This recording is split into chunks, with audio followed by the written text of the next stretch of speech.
Well, good morning, Les. So, of course, with the court overturning Roe and telling states that you can do whatever you want with abortion, that means that we right now have a patchwork of laws. So the right to abortion will depend really on what state that you live in. I mean, abortion has been one of the most divisive issues of our time. And over the weekend, we saw those issues in full display across the country. My body, my choice! Protests erupted across the country after the Supreme Court's historic ruling to end the constitutional right to an abortion. Hell no, we don't need Roe! With the ruling, at least 8 states have placed near total bans on abortion, and within months it could be illegal or severely restricted in almost half the states in the country. A victory for the rule of law, and above all, a victory for life.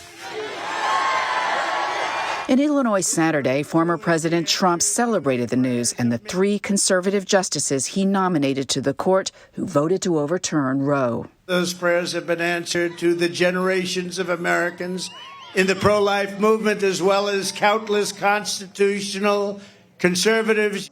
Democrats warned of the impact in states with already high maternal mortality rates and children in poverty. This is not just a crisis of Roe. This is a crisis of our democracy. Forcing women to carry pregnancies against their will kill them. Republican governors like South Dakota's Kristi Noem say they are prepared to help women with more support and new programs, while also working to stop women from getting abortion pills through the mail. In South Dakota, we've already had a bill pass that said on telemedicine abortions that we don't believe it should be available because it is a dangerous situation for those individuals without being medically supervised by a physician. Democratic governors where abortion will remain legal said their states will welcome all women for abortions, while others said they would work to make sure it's legal. This is a fight like hell moment. We are using every tool we have to fight for reproductive rights for Michigan women.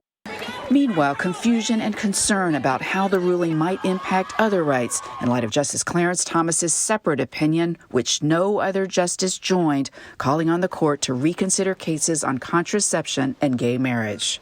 A majority of Americans say they think it's likely that the Supreme Court will limit same-sex marriage and access to birth control. Gay marriage, contraceptives, all these things until they strip us of all our rights! Even though the court's majority said it is hard to see how we could be clearer that those cases are not threatened because abortion is different, because, they wrote, it involves another life. Jan, the court is also set to hear a major case next fall on LGBTQ plus rights. Tell us about that.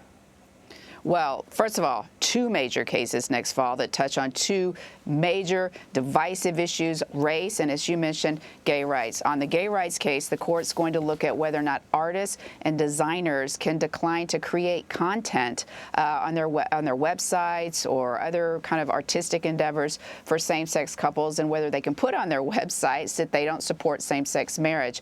That runs afoul right now of Colorado's anti-discrimination law. They're arguing they have a free speech right to say what their views are. So that's going to be a major flashpoint on same-sex marriage next term, although the underlying right is not in question. It's just whether or not people can say, I oppose that, and say that publicly.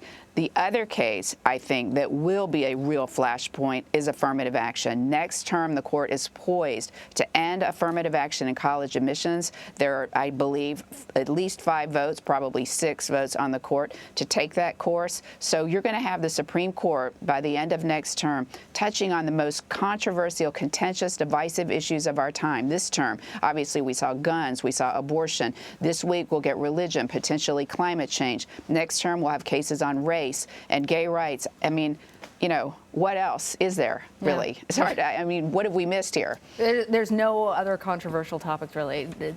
No third rail anymore, really. Right. Jan, thank you.